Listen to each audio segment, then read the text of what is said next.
Smart toys are cool. They can do some amazing things that kids love and their parents find appealing. With smart toy sales growing rapidly, toy makers are racing to satisfy the demand. You can now buy miniature soccer balls that are programmed via an app, remote control race cars that respond to hand gestures, and a robot that uses artificial intelligence to teach children social and emotional skills.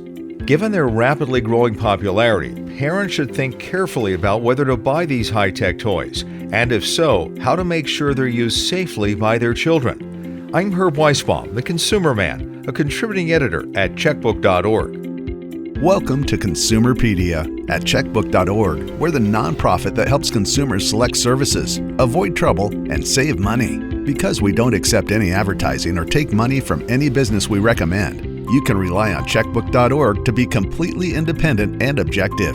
Now, here's the host of Consumerpedia, America's consumer expert, the Consumer Man, Herb Weisbaum.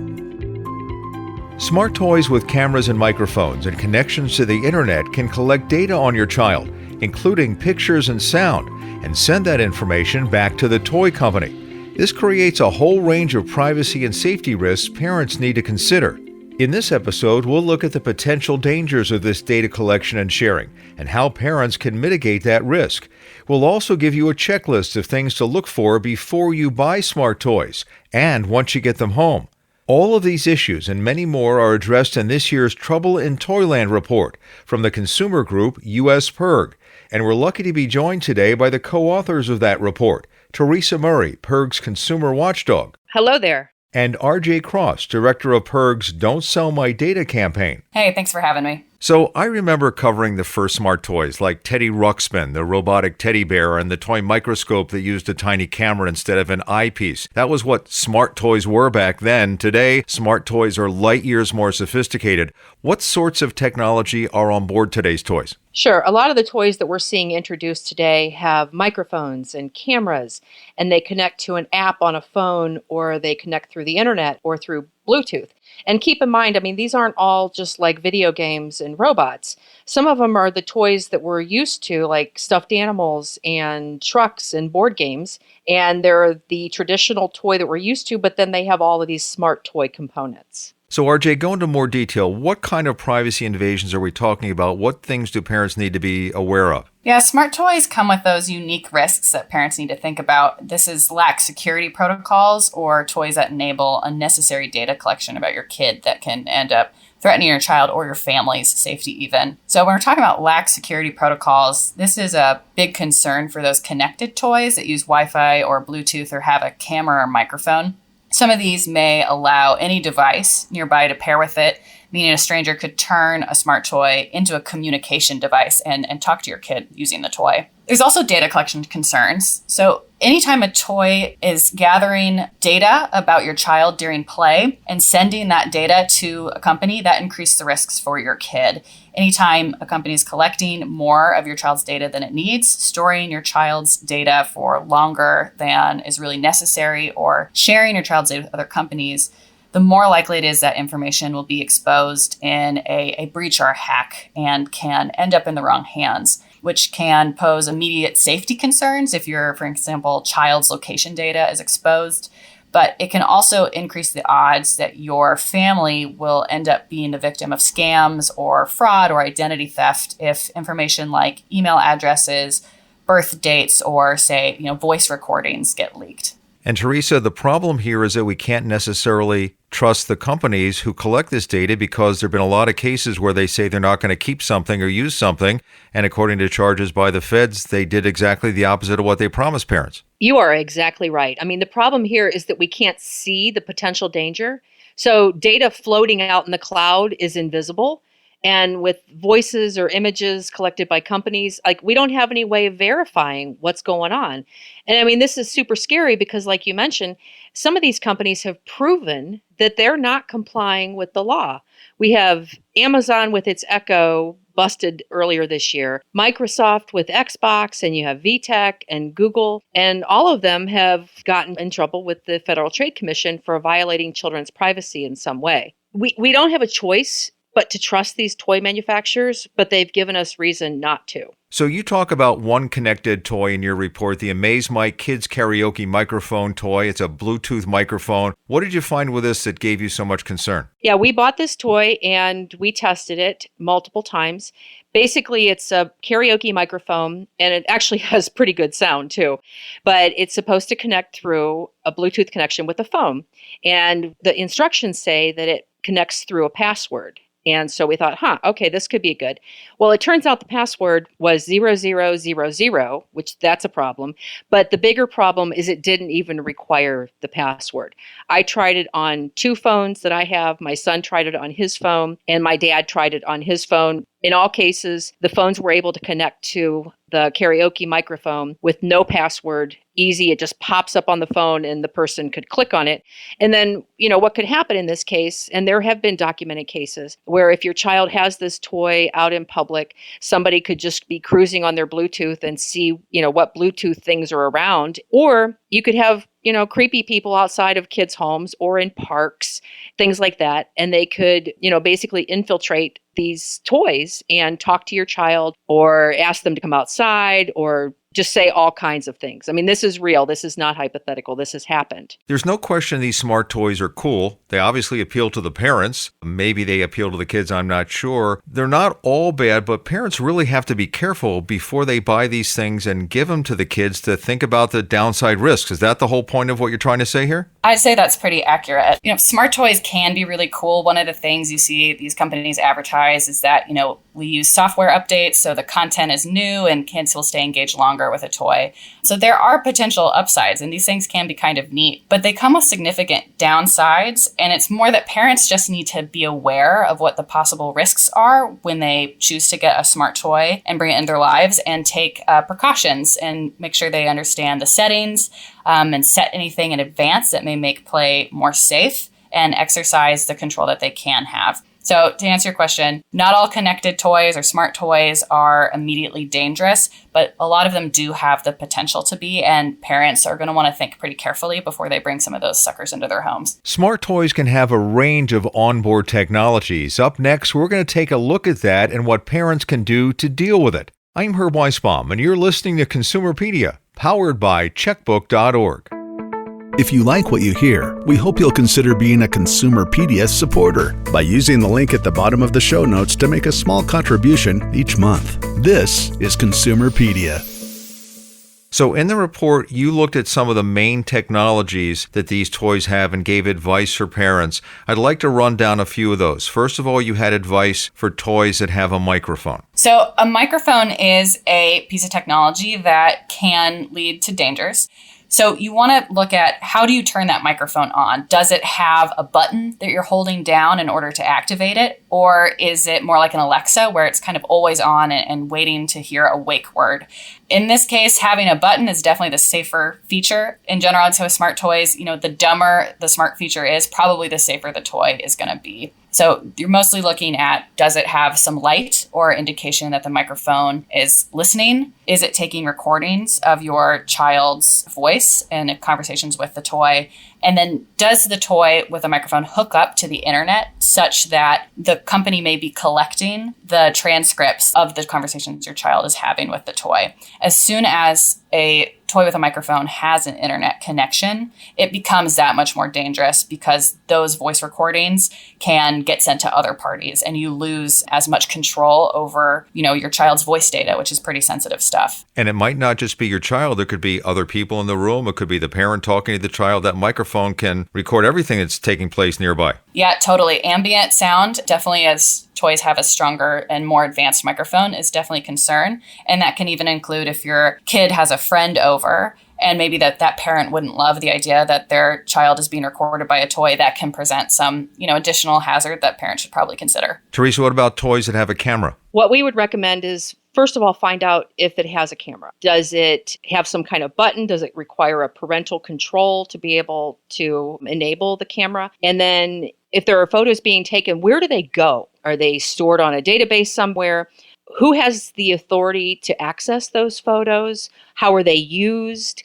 These are all questions that parents should ask, and not just ask, but get acceptable answers to. And you should, as a parent, be able to access any photos that your child has taken or uploaded and then be able to delete them. 2 more pieces of technology to talk about, toys with Bluetooth and toys with Wi-Fi. RJ, why don't you take the Bluetooth? Sure. With Bluetooth, you're asking yourself, how secure is this connection? Is it requiring a strong password? Or when you set it up, does it automatically pair with a device that happens to be close by? Or is it possible that someone, if they pick up their phone, they'll see the toy appear in those options for devices you can hook to with a Bluetooth connection? Is that possible that anyone could click that button and be able to speak to your child through the toy, or listen in on your child as well? So Bluetooth becomes particularly concerning when it's paired with, again, toys that have microphones. But you also, if a toy is connecting with Bluetooth, want to see if it has a GPS enabled on it. That means that it could be transmitting real-time data about your child's location. For instance, you see this sometimes on smartwatches. Location tracking in particular can put your child at risk if that Bluetooth connection isn't secure. So you're always looking for Bluetooth that has 2-factor authentication or has some kind of password to allow pairing to happen. And Teresa, Wi-Fi. If a toy has Wi-Fi, one of the first things that you want to make sure is whether it connects automatically to an unsecured Wi-Fi network. Because if it's a toy that your child has, it should not be able to connect automatically. Sometimes when you go into hotels and stuff where they have, an unsecured network, you might have something that will connect automatically. You don't want that for your child. You want it to have a password. You want it to make sure that if there's a way that the device, the toy, the whatever, if your child has ability to send messages, who can send messages to your child? I mean, these are all things that you would want to find out. And also important, and again, we've seen like stuffed animals and teddy bears and all kinds of things, Barbie dolls with the Wi-Fi capability. And in some cases, they have geolocation capability. So you don't want some stranger finding out where your child is exactly. Coming up next, some tips to make it easier for you to read those privacy policies. I'm Herb Weisbaum, the Consumer Man, and this is Consumerpedia, powered by checkbook.org. Consumerpedia Fast Facts. Mr. Potato Head was invented in 1952. Barbie made her official debut in 1959. And the first Legos arrived in America from Denmark in 1961. Mattel's Chatty Cathy, which was sold from 1959 to the mid-60s, was the first portable interactive doll. She could say, "Let's play house," or "I love you," when a child pulled her drawstring. In 1963, Kenner's Easy Bake Oven launched a new category of toys that allowed kids to make edible food. The low-tech Rubik's Cube is still one of the most popular toys in the world, with more than 450 million copies being sold. So you've talked about looking at privacy policies, but let's be honest, they go on page after page after page, and legalese, parents are busy. RJ, are there any shortcuts to help parents get through these documents? So if a toy is meant to be played with by kids, then if you look at that privacy policy, it should have a section pulled up at the top that says, children's privacy, and it should be easy for you to find. If you pull up a privacy policy and you cannot easily find information specific to kids' data, then it's very possible that this company is not intending for this product to be used by kids, and therefore is not going to follow some of the legal standards required when a child under the age of 13 is playing with a toy that is collecting data. So that's bottom line. If it doesn't make it easy for you to find information about kids' data, then this is a flag. Another shortcut you can use, however, especially if you have a teen who's using a product that's more intended for teen and adult users, is to use Control F or Command F for the word data, and to skim through the privacy policy whenever you see that word and find answers to the questions. What data is this toy collecting? Where is it going? Is it being transmitted off the toy to a company? Is that company sharing that data with third parties, be it service providers or advertisers? And what are they using that data for? That's kind of the way that you want to approach looking at privacy policies. I know these documents are terrible to read, but hopefully with those tips, parents can more efficiently find the answers to really important questions. So just an idea, because parents are stressed and they got a lot going on. What if there was a system where, like with credit cards, they have to tell you the important information in a little box so you can see everything you need to know, and then you can read the privacy policy? What about toys that are smart toys that have a little box?